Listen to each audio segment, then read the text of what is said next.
this video, I want to sketch what I see as something of a parallel between two thinkers I've been looking into lately. Although separated in time by 2,300 years or so, aspects of their thought seem to bear out fundamental similarities. One is the pre-Socratic philosopher Heraclitus, who lived during the 5th and 6th centuries BC, and the other is Ralph Waldo Emerson, the American writer, speaker, and philosopher from the 1800s. Both seem to envision the world as one of continuous change with neither beginning nor end, the harmony of opposites, and the central role of something like strife in the existence of all things. Of Heraclitus, only a small collection of fragments of his writings and philosophy have come down to us indirectly, while of Emerson we have a wealth of material including books, essays, and poems. Here I will discuss some of the fragments of Heraclitus and their alleged meanings and try to relate them to the essay by Emerson entitled Circles. Heraclitus believed ours was a world of change, of flux. That change, rather than being some kind of illusion or secondary or derivative or counterfeit quality, is fundamental to reality, to the point, or nearly to the point, of constituting reality. It's largely due to the elaboration of this view that Heraclitus' thought has been characterized as paradoxical. To start with perhaps the most well-known insight, Fragment 91 reads, quote, "It is not possible to step into the same river twice. It scatters and again comes together and approaches and recedes," unquote. While Fragment 12 says, quote, "Upon those who step into the same rivers, different and again different waters flow," unquote. While these two statements have been contrasted as saying different things, the first, that this thing we call the river is constantly changing and therefore never truly is, the second, that the river has the property of remaining itself even as its waters change, and indeed because of this, both statements do seem to illustrate the world as a constant flux. Fragment 84 reads simply, quote, "Changing, it rests," unquote. These illustrate not only the view that all is in flux, but also relate to another Heraclitean concept, namely the idea of the unity of opposites. Consider Fragment 60, quote, "The road up and the road down are one and the same," unquote. Or Fragment 88, quote, "The same thing is both living and dead, and the waking and the sleeping, and young and old. For these things transformed are those, and those transformed back again are these," unquote. In these passages, he doesn't seem to be saying that opposite things or opposite states exist in a coterminous or a cotemporal way, but rather that they lead back and forth to one another. They are pregnant with one another, so to speak. Their unity is found in their participation in the same dynamic, or something like this. Fragment 50 reads, quote, "Listening not to me but to the Logos, it is wise to agree that all things are one," unquote. Again, this speaks to the unity of opposites in the capacity that the one and the many are opposing concepts held as a unity, but also to a couple other important Heraclitean ideas. One of these, of course, is the concept that the one is the many and vice versa.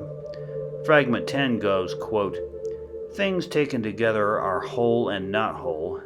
Something which is being brought together and brought apart, in tune and out of tune. Out of all things there comes a unity, and out of a unity all things," unquote. This idea of oneness seems to find a sense of unity not in any sort of uniformity or sameness or coextension among the elements or anything like that, but rather preserves the integrity or the character of the individual elements, the distinctions among them. I guess it's a kind of pluralism, if you will. So Heraclitus' concept of oneness seems to be that the one is a loose one, so to speak, more like a bundle of discrete items or a collection, say, or I don't know, maybe even a social gathering. But at any rate, like his other concepts, his notion of the one and the many is paradoxical. The things taken together are whole and not whole. Indeed, as I mentioned before, the paradoxical seems to be a hallmark of his thought. Now I'm going to just read Fragment 50 once more because he alludes to something else in it. Quote, Listening not to me but to the Logos, it is wise to agree that all things are one, unquote. He mentions the Logos, a word which had a variety of meanings. In this context, it looks to point to the idea of some underlying principle of reality. It's hard to say exactly what he meant by this. Maybe it just means something like that the only constant is change itself, or it could mean something like laws that govern things, or perhaps it refers collectively to the very concepts laid out in the fragments themselves and elsewhere. Moving on, this is fragment 8, quote, "What is opposed brings together. The finest harmony is composed of things at variance, and everything comes to be in accordance with strife," unquote. Now consider fragment 53, quote, "War is the father of all and king of all, and some he shows as gods, others as humans, some he makes slaves, others free," unquote. So he's pointing to strife, to war, to conflict among the entities of reality as the true source of coming to be and perishing of those entities. In the case of armies and nations, we'd be talking about actual war, yes, but really this is generalizable, universalizable to the notion of strife among all things, inanimate matter, plants, animals, human beings, ideas, and what have you. And I imagine this makes sense if one believes change and flux and even plurality fundamentally characterize reality, because in that case, how else would things come to be and pass away if not through conflict, through strife with other things? But again, in all of this, there is a unity of opposites to be found, to which Heraclitus alludes when he says harmony is found in things at variance. So in a sense, it's as if when things are opposed to others, at war, so to speak, they're actually a harmonious unity when we consider their totality.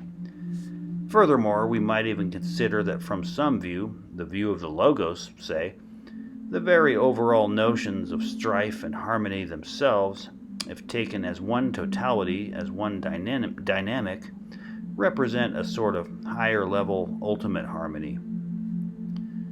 Finally, let's look at fragment 30. Quote, "The cosmos, the same for all, none of the gods nor of humans has made, but it was always, and is and shall be, an ever-living fire being kindled in measures and being extinguished in measures," unquote. So in the Heraclitean view, reality, the cosmos, has neither beginning nor end. And again, when you think of the other features of his philosophy, this makes sense. In a cosmos where change and strife characterize everything, the idea of a beginning is rather unseemly, since after all, how could it be that a beginning could come about from the flux and discord of things? It seems that the changing, discordant entities would have already had to exist ad infinitum.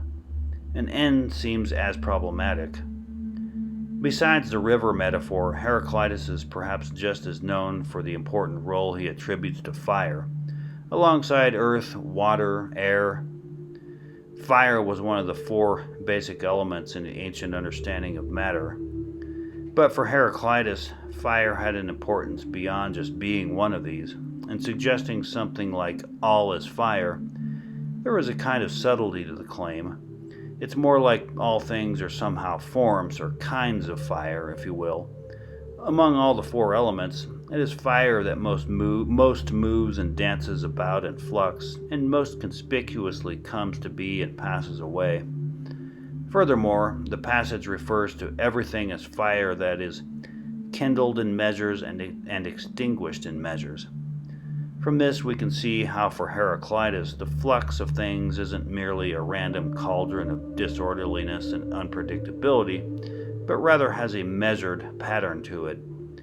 And so we'd have to suppose that the principle of fire, along with its measured aspect, are another aspect of the governing Logos. Lastly, besides being the central concept in Heraclitus' actual material scheme, fire kind of does a double duty as an excellent metaphor for this scheme by virtue of its brightness, its brilliance, its abruptness, its transience, its volatility, its movement, its heat, its power.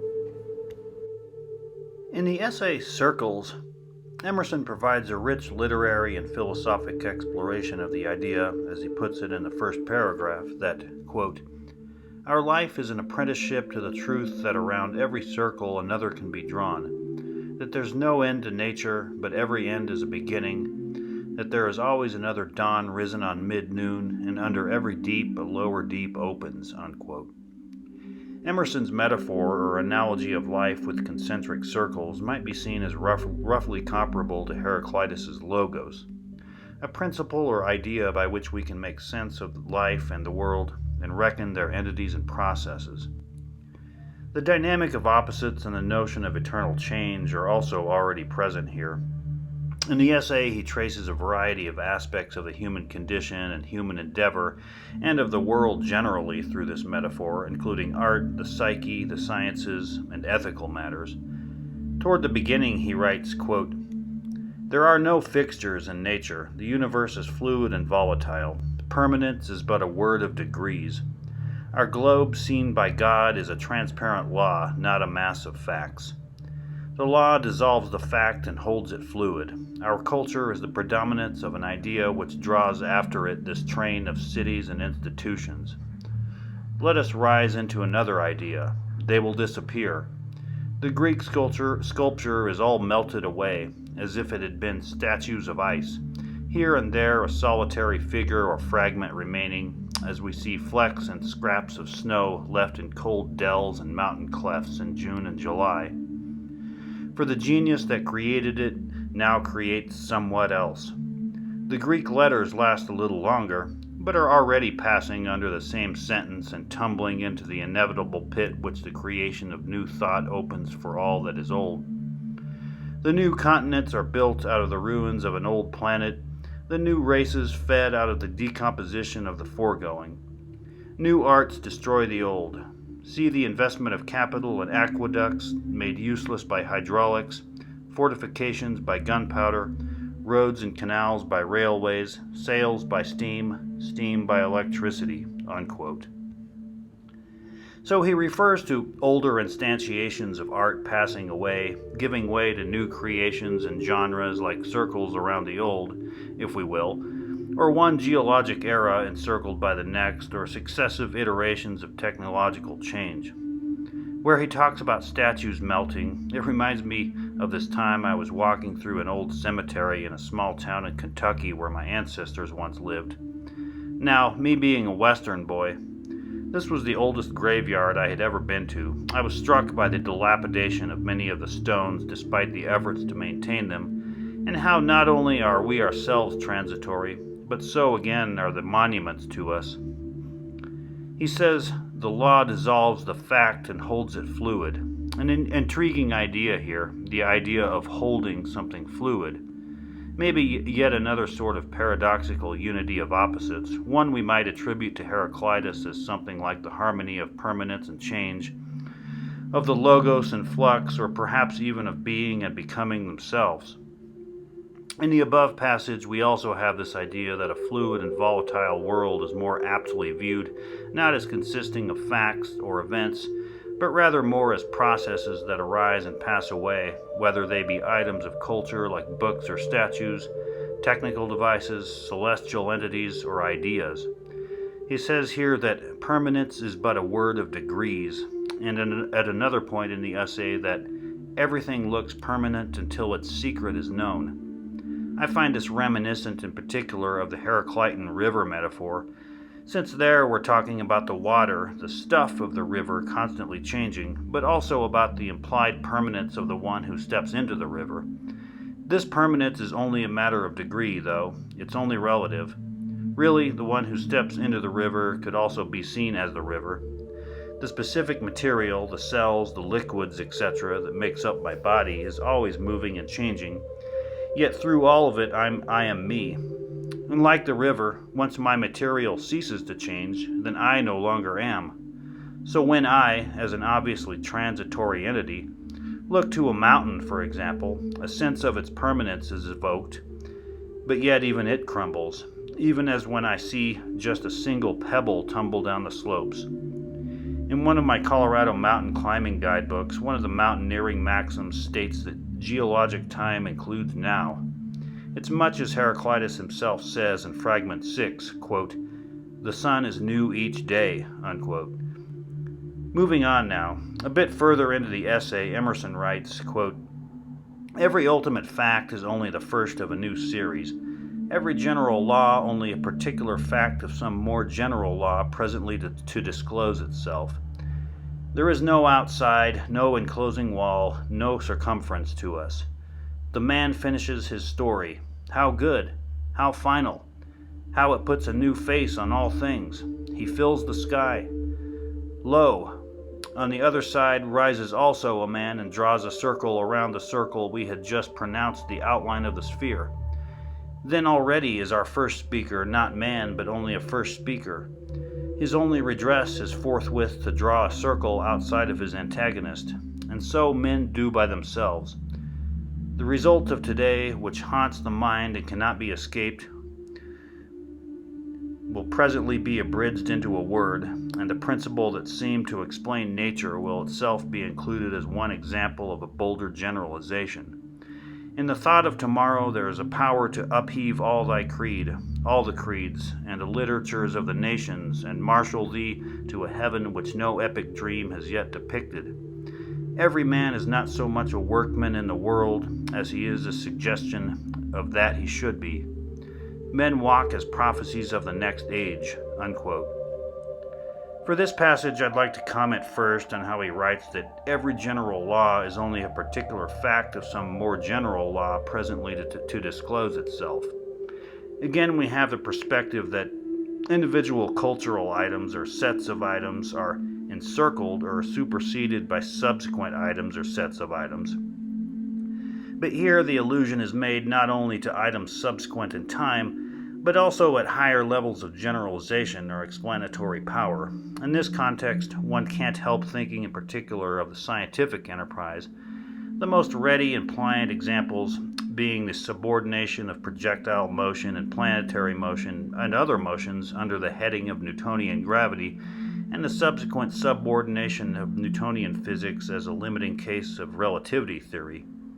But while the scientific enterprise might aspire, or on some level believe itself to aspire, by way of this process to some final grand theory, some ultimate unification, the implication here would seem to be that the fate of such enterprises is rather one of unceasing successive iterations, theories, and investigations, that in fact science can never attain to perfection or finality any more than art, and that just as little does it have an attainable telos as does literature or philosophy or life itself. Like all of these things, it will, rather, also find itself in a dynamic of perpetual flux and strife. The man finishes his story. How good, writes Emerson, but that on the other side rises also a man and draws a circle around the circle we had just pronounced the outline of the sphere. Indeed, every human endeavor and discipline is comprised of individuals and groups of individuals striving to birth their own creations and ideas, and this alone would seem to illustrate the interminability of any enterprise, even science.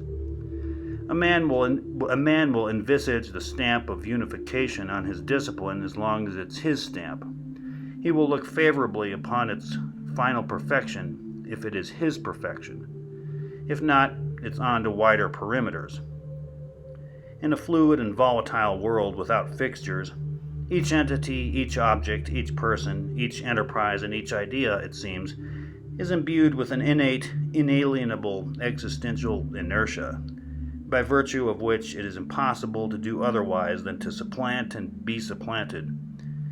Elsewhere he writes, quote, "The continual effort to raise himself above himself, to work a pitch above his last height, betrays itself in a man's relations. We thirst for approbation, yet cannot forgive the approver," unquote. Again, we see this sort of inertia, which entails our being constantly ahead of ourselves, ahead of our own being, through this being pulled onto the horizon as if downhill. Next, consider this passage, quote, Each new step we take in thought reconciles 20 seemingly discordant facts as expressions of one law, Aristotle and Plato are reckoned the respective heads of two schools. A wise man will see that Aristotle platonizes. By going one step farther back in thought, discordant opinions are reconciled by being seen to be two extremes of one principle, and we can never go so far back as to preclude still a higher vision. Unquote. Here, Emerson seems to illustrate the notion that such circles can be drawn by going backward through intellectual and cultural history as well, but also to imply that such circles wouldn't become smaller but larger, just like the ones traced as we proceed forward through history, the direction in which the higher, more developed vision is supposed to attain. This seems somewhat contradictory, but it might be clarified by considering that such stages of vision or understanding in this direction would obtain, say, in the thoughts of an individual contemplating history rather than in the history itself. So it seems like in describing this, he's getting at the idea of genealogies, of tracing the common roots of ideas and cultural inventory as akin to beginning at a leaf on a tree and tracing one's way back toward the trunk. While in the case of something like the arts, it might be easier to see how unification is more fruitfully sought after by looking back at the common origin, at the parent, as it were. In the sciences, this observation seems to conflict with the goal and the claim of greater unity in the forward direction, the direction in which we seem actually to find increasing specialization and proliferation of subdisciplines.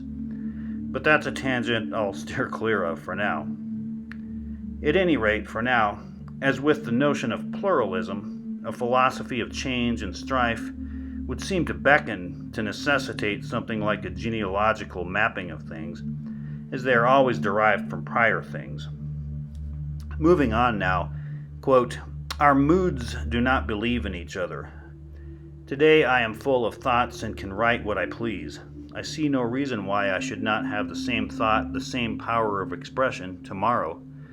What I write, whilst I write it, seems the most natural thing in the world, but yesterday I saw a dreary vacuity in this direction in which now I see so much. And a month hence, I doubt not, I shall wonder who he was that wrote so many continuous pages. Alas for this infirm faith, this will not strenuous, this vast ebb of a vast flow. I am God in nature, I am a weed by the wall," unquote. Now who can't relate to that? One day I feel gloomy, the next day enthusiastic. Indeed, does it not feel like I am pulled at by different forces from different directions, both simultaneously and in succession, or that they emanate forth from me in this manner?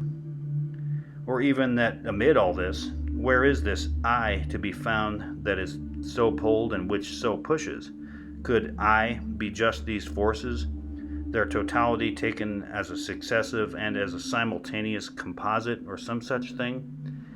This would seem to find us back at the Heraclitan concept of the one and the many, that the one is the many the one, that I am these vying and contrasting and perhaps complementary humors, that they I, and they I. Later, Emerson says that, quote, "One man's justice is another's injustice, one man's beauty another's ugliness, one man's wisdom another's folly, as one beholds the same object from a higher point," unquote. And a bit later yet, quote, "There is no virtue which is final, all are initial. The virtues of society are vices of the saint. The terror of reform is the discovery that we must cast away our virtues, or what we have always esteemed such, into the same pit that has consumed our grosser vices," unquote. Once more we encounter the concept and use of a genealogy, here in the sphere of values and ethics, where we discover how ideas and behaviors are no different than in any other activity, either human or in the broader world. They have a history of development characterized by strife and the unity of opposites, and where we find Emerson's concentric circle metaphor the same as elsewhere. I will end with the following, quote, "Life is a series of surprises. We do not guess today the mood, the pleasure, the power of tomorrow when we are building up our being. Of lower states, of acts of routine and sense, we can tell somewhat. But the masterpieces of God, the total growths and universal movements of the soul, he hideth. They are incalculable. I can know that truth is divine and helpful, but how it shall help me I can have no guess. For so to be is the sole inlet of so to know. The new position of the advancing man has all the powers of the old, yet has them all new. It carries in its bosom all the enemies of the past, yet is itself an exhalation of the morning. I cast away in this new moment all my once hoarded knowledge as vacant and vain. Now for the first time seem I to know anything rightly. The simplest words, we do not know what they mean except when we love and aspire, unquote. Now certainly, by no stretch does this exhaust the views of either Heraclitus or Emerson, or the possible juxtapositions and comparisons between them, but hopefully I have been able to illustrate a picture of two thinkers far removed from each other in time, who, we might say, were both thinkers of becoming. As such, I for one see them as exemplary not so much of any school of thought, and not as the illustrations of particular ideas or schools of thought as arrayed together on a canvas, but as the canvas itself,